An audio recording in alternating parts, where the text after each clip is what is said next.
Assalamualaikum warahmatullahi wabarakatuh. Di sini kelompok kami akan menjelaskan tentang salah satu tokoh cendekiawan Muslim yang bernama Ibnu Rushd, seorang filsuf dan pemikir dari Andalusia.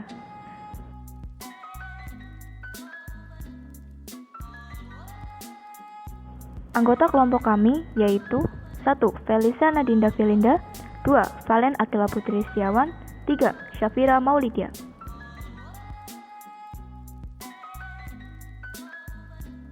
Jadi submateri yang akan kita bahas kali ini yang pertama, riwayat hidup Ibnu Rushd, yang kedua, peta lokasi kelahiran Ibnu Rushd, yang ketiga, keahlian Ibnu Rushd, yang keempat, karya-karya Ibnu Rushd, yang kelima, kondisi ekonomi politik, dan yang terakhir, kondisi sosial budaya.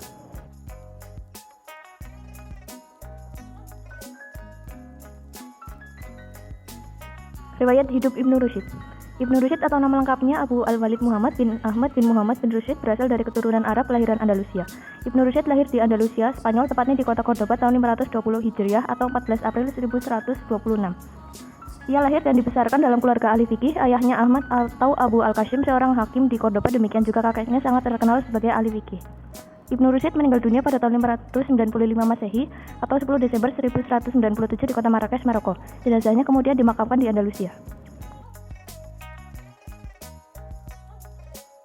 Lokasi kelahiran Ibnu Rushd. Seperti yang dapat kita lihat di bawah ini, peta tersebut adalah peta kelahiran Ibnu Rushd. Ibnu Rushd lahir pada tahun 1126 Cordoba, Spanyol, Al-Andalus, Keamiran Murabitun, atau sekarang yang disebut dengan Spanyol. Keahlian Ibnu Rushd. Ibnu Rushd mempelajari kitab Qanun karya Abu Sina pada saat mempelajari ilmu kedokteran dan filsafat. Dalam ilmu fikih, ia belajar dan menguasai kitab Al-Muwatta karya Imam Malik. Beliau juga menguasai ilmu kalam, sastra Arab, matematika, fisika, astronomi, kedokteran, dan filsafat. Karya-karya Ibnu Rushd antara lain Syuruh Qasiroh ala Al-Farabi fi Masail Al-Mantiki Aristo, beberapa komentar terhadap pemikiran Aristoteles, Bidayah Al-Muqtasyid wa An-Nihayah Al-Muqtasyid, Dasar Mujtahid dan Tujuan Orang yang Sederhana, Kitab Ad-Daruri fi Ilmu Nahwu, Makalah fi Harkah Al-Jam As-Samawi, makalah tentang gerakan meteor. Kitab Bidayat Al-Mujtahid, Fikih, Kuliat fi Atib, Kedokteran, Fasal Al-Maqal fi Ma Baina Al-Hikmah wa Al-Syariah min Al-Izzal, hubungan antara filsafat dan agama, Duris fi Al-Fiqh, masalah dalam fikih, Ad-Dur Al-Kamil fi Al-Fiqh, studi fikih yang sempurna. Kondisi pada masa Ibnu Rushd dalam bidang ekonomi. Pemikirannya tentang ekonomi banyak dijumpai pada kitab Bidayah Al-Mujtahid, di antaranya tentang pembagian masyarakat menjadi golongan elit dan golongan awam.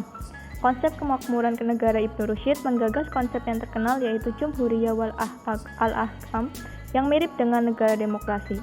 Pemikiran ekonomi Islam lahir dari kenyataan bahwa Islam adalah sistem yang diturunkan Allah Subhanahu wa Ta'ala kepada seluruh manusia untuk menata seluruh kehidupan dalam seluruh ruang dan waktu. Kondisi politik pada masa Ibnu Rushd.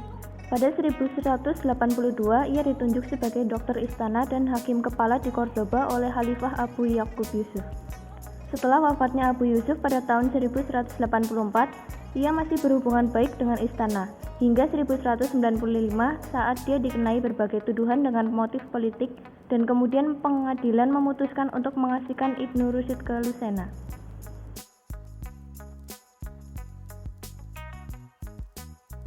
Kondisi sosial pada masa Ibnu Rushd. Popularitas Ibnu Rushd memuncak pada masa Khalifah Abu Yaqub Yusuf bin Abdul Mukmin. Kedudukannya begitu agung di sisi khalifah. Kedudukannya semakin meningkat setelah Khalifah Al-Mansur Abu Yusuf Yaqub menggantikan ayahnya. Sayangnya, selang tak begitu lama timbul kecurigaan terhadap Ibnu Rushd dan akidahnya.